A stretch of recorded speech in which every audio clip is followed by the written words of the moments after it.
Hello, everybody. I am Dr. Kim, and welcome to episode 11 of WrestleSpeak podcast. Joining me today is Jay Houston. Hello. Today we're going to review WrestleMania 36 night number 2.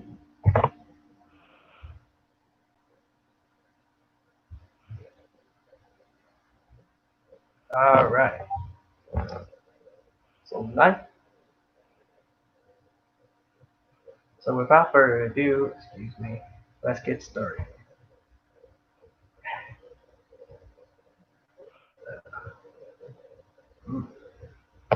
The unique, unplanned, and uncertain circumstances of WrestleMania 36 being pre-taped on the empty WWE Performance Center in Orlando, Florida, left fans with no idea what to expect from the event as it began Saturday night and continued into Sunday, with WWE deciding to move ahead after relocating the show from Raymond James Stadium in Tampa amid the ongoing coronavirus pandemic. It is fair to state that WWE's biggest show of the year surpassed any reasonable expectations with a mix of high quality, ignorant gas into the most bizarre yet entertainment.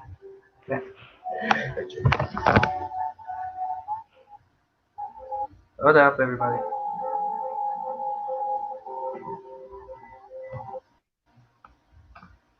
There we go. Alright. The final match of the two nights featured a major changing of the guard for the promotion, with Drew McIntyre scoring an emphatic victory over Brock Lesnar after 4 Claymores to win the WWE Championship. McIntyre joined Braun Strowman as the man to lead the weekend with the biggest talent in the company after Strowman made quick work of Goldberg on night one to win the championship. But the two matches that would likely define WrestleMania 36 legacy for cinematic experiences unlike anything done in WWE history. On night one, the Undertaker met AJ Styles in a boneyard match which played out like the climatic set piece of an action movie set in a remote graveyard. Match two took things up a notch with the Fiend Bray Wyatt winning a Firefly Funhouse over John Cena in what was more artistic fever dream than professional wrestling contest. The matches took full advantage of the bizarre circumstances under which WWE had to hold the show operating outside the standard universe of WWE and taking things into directions never before utilized.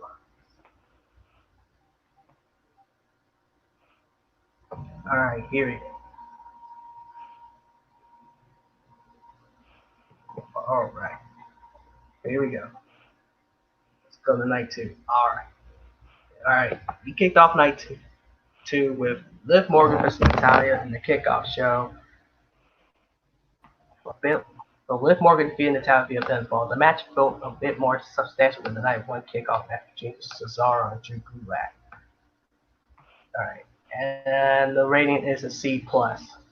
Jay, your thoughts about that match? Decent.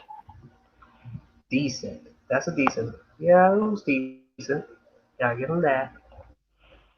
Alright, then we had Charlotte Flair defeat Ripley via submission to win the NXT Women's Championship for the second time. Man, the two women deserve tremendous credit for putting on a dramatic match at a perfect pace to push past the obvious hurdle of no crowd in attendance. This is one of the standout bouts of the weekend. What's your thoughts about that match?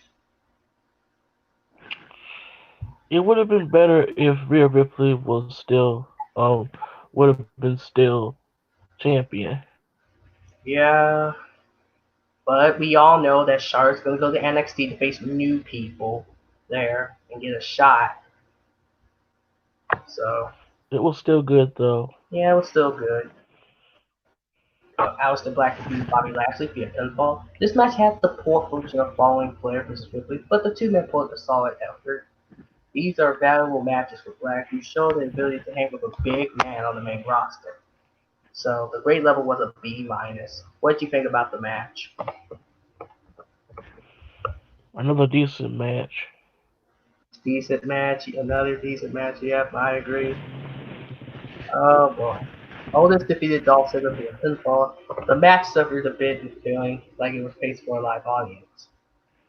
Wow. And the grade is a C plus. What do you think about that It was match? a good match. It was a good match indeed. He got the girl. He won the match. Good thing. That was great. Anyway, Edge defeated Randy Orton via 10 count in the last man standing match. Oh my god. The match lacked the level of violence it needed until the very finish. It was far too ambitious in scope and length to deliver what was promised, leading to a strong level of disappointment. So, in the great levels of C, what do you think about the last man standing match between Edge and Randy Orton? It shouldn't be a C minus. It should have been an A plus. It was an awesome match. Yeah, but it could have done better. So, By the way, I think the match was 36 minutes. oh man. Rob Gronkowski defeated to win the 24/7 championship. No rating for this one. No rating for this one. Anyway, then we had the tag team match. Holla, holla, holla.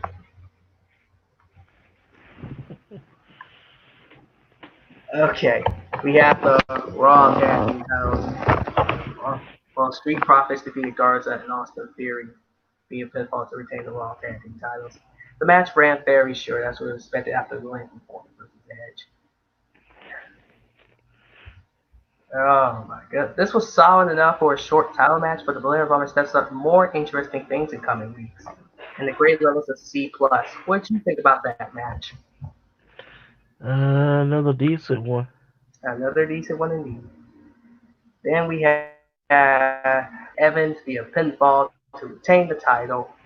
To retain the SmackDown Women's title. Earlier in the match, all four women tried to take out Tamina, looking to eliminate the powerhouse. Despite small, strong efforts with Tamina, the woman eventually piled on top of her to skirt the first elimination of the match. Man, the match was as good as could be expected from the grouping and its placement on the card between the most hyped matches on the card. And the grade level was a B minus. What do you think about that match? It was good. It was good. Yeah. All right. Then we had the Fiend defeated John Cena via pinfall, counted by himself in a fair Firefly Funhouse match. The match is impossible to do justice in writing. Rather than any sort of wrestling contest, even the contest night one's boneyard, wake nightmare for Cena combined safely with himself. The two journeyed through various points in wrestling history and eras of Cena's career. Afterward, made his point to Cena that the legend had been a privileged boy who was given endless opportunities in his career, while Wyatt had to work everything for everything he had accomplished. The Fiend appeared behind Cena, locking him into the net with a claw. Quickly drove Cena to the mat for the whole recount. As stated previously, there's no fair way to lie about this match in a slow blur, but it was a bizarre and effective way of doing something wholly unique in the history of professional wrestling and bordered on true art more than anything WWE has ever pulled off. And the great level of A plus. What do you think about that match? It was boring. Boring. Yes, I know the match itself was great. There was really no match. I know, but it's still great nonetheless. Alright, then we had our main event. Drew McIntyre defeated Brock to win the WWE Championship. The match was as short and hard hitting as expected. Oh my goodness. The moment lacked the punch of a triumph in front of tens of thousands of fans, but anytime Lesnar goes down clean, it feels like a meaningful piece of modern wrestling history, and McIntyre now has the opportunity to be the man after a lengthy journey to the top. And the great levels of B. What do you think about that match? It was a good match, but I do not Yeah, like the fact that Brock Lesnar is getting an automatic rematch at Money in the Bank 2020 on May 10th. yeah, we'll get to that at the end. We'll get to that at the end. But what did you what did you think of WrestleMania? It was good. I give it a 9.5 out of 10. I'll give it a 7 out of 10. So anyway, let's continue on and let's go preview our first Raw after WrestleMania.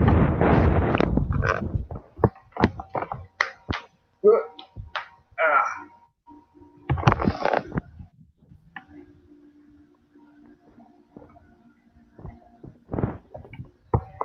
alright, gonna get this all set up. Stand by, everyone.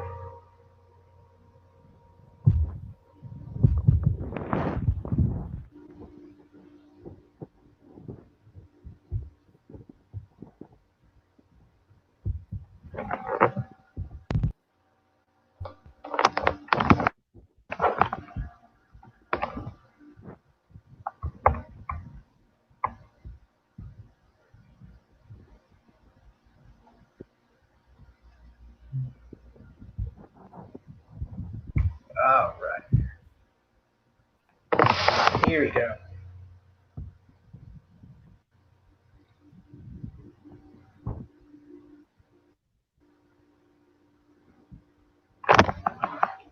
Alright. The reign of Drew McIntyre began. It took them 19 years, but Drew McIntyre is finally WWE Champion after he defeated Brock Lesnar to fulfill the original prophecy Mr. McMahon laid forth upon his arrival in WWE.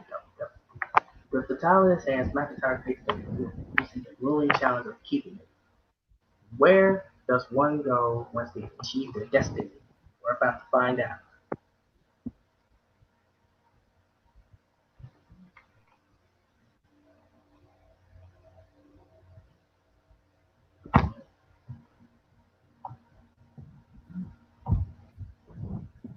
Alright. Will Edge continue his comeback? Meaning, where does Edge go from here? Edge completed his comeback in epic match at WrestleMania, defeated Randy Orton in a fluid and emotional last man standing match that saw the opportunities hold back tears and violently administered a brutal cut chair to Orton to the match. Now that he's completed the journey back to WWE, however, what lies ahead for the WWE Hall of Fame? Clearly, he has to compete and Orton dispatch the doors wide open. Well, tonight, we're going to get a glimpse of his future.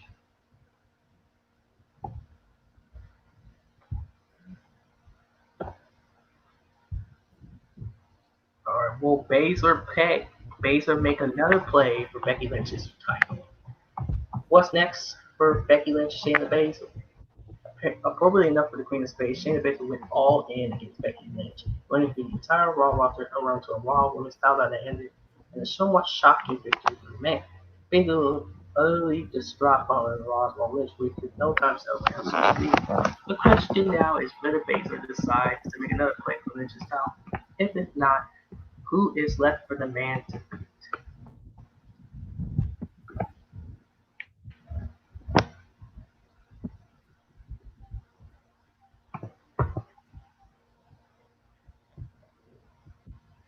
Did Kevin Owens and Seth Rollins' crusade?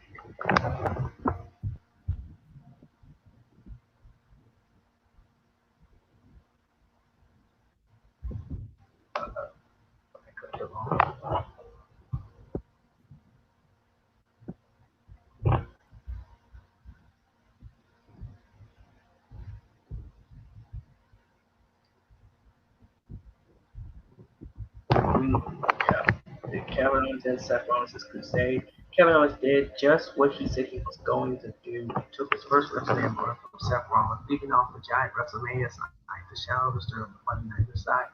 That puts Rollins at a rare disadvantage coming out of the showcase of the Royals, so he's unlikely to take Ryan down as he attempts to launch the next phase of his mission necessary to save you. Owens, of course, was hardly alone as the defiance of Rollins' crusade.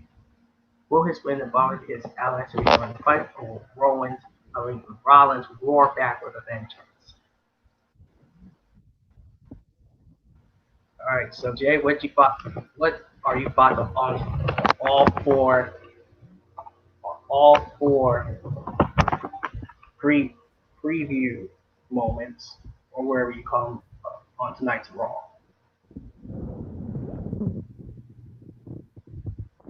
Good. You think it's good? All right. And now let's get to let's get down to business. It's time to give our reaction to Brock Lesnar getting WWE Championship rematch against Drew McIntyre.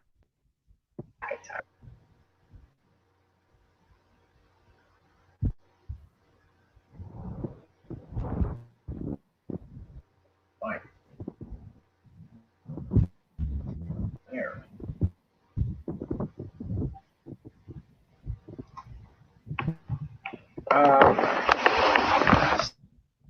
So,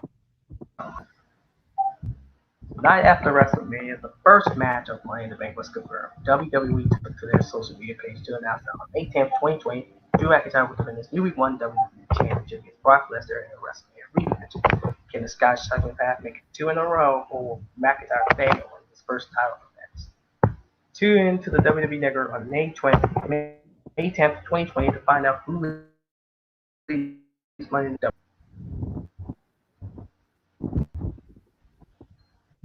Jay, your reactions?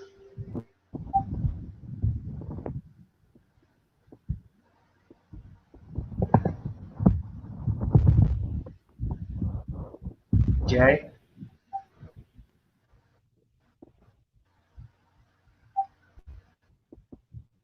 Jay?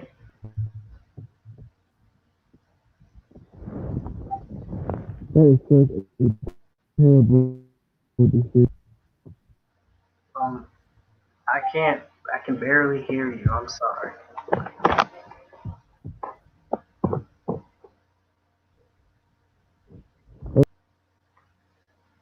Alright, hold on a minute, guys. Stand by. Jay will be right back. He has technical difficulties with his mic, so hold on a minute.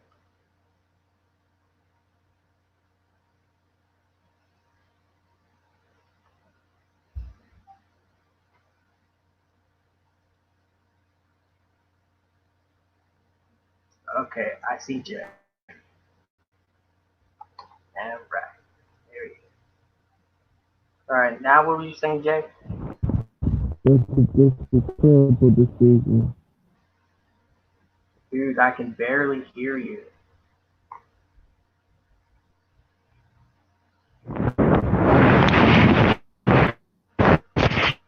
That was a terrible decision. It was a poor decision. Is that what I'm hearing? That's a terrible decision. Oh, it's a terrible decision. Yeah, that's right. It is a terrible decision. I mean, what the heck, man? Yes. Drew McIntyre just won the title, and now you're just gonna give Brock Lesnar a rematch for the WWE Championship. At least get the champ, get a champ, a new challenger or something.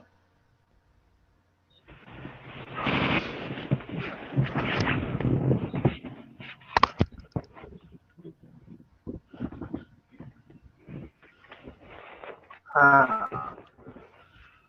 mean, I'm sick of WWE giving part timers world title opportunities. Even no matter who they are, whether it be Chris Jericho, Brock Lesnar, or Goldberg, or as Jay will call him, Old Bird.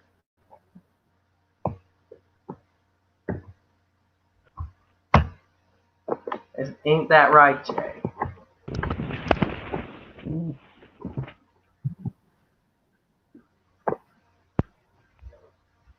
I guess that's a yes. Anyway, now hold on, guys. He's got technical difficulties, so just wait a minute, guys. Yes.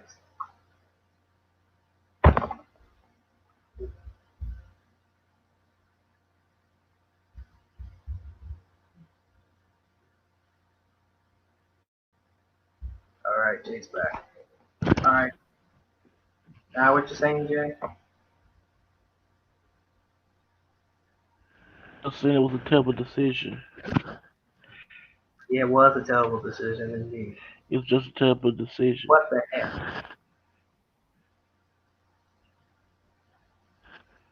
Okay, hold on. All right.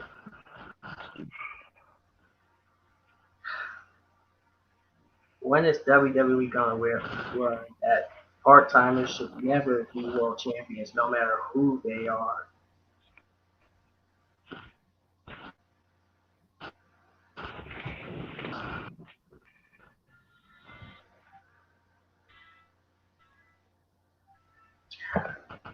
Either Alright, one of them. but let's look on the bright side. At least we'll get a decent Mr. Money in the Bank.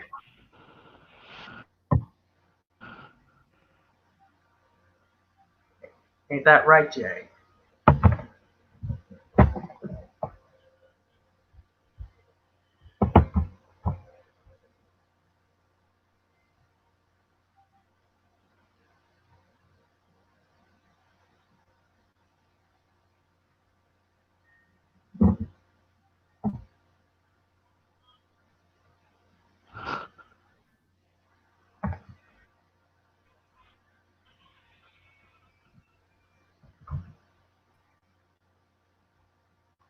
Jay?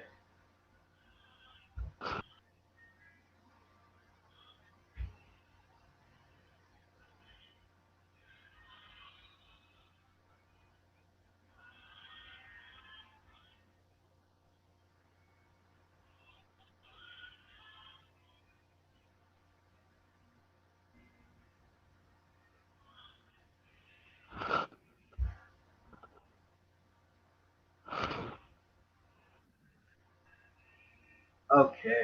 I, okay, I guess you don't like that decision.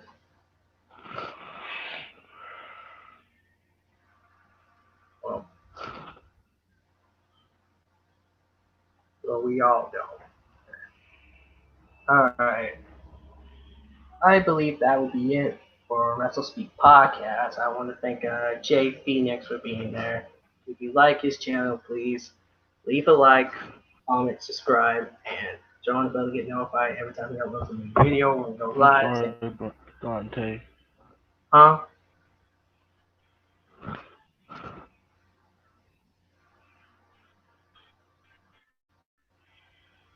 Yeah, okay. Alright, Jay. Anyway, thank y'all for watching WrestleSpeak podcast. For Jay Phoenix, I'm Donnie Pittman. See you guys next time.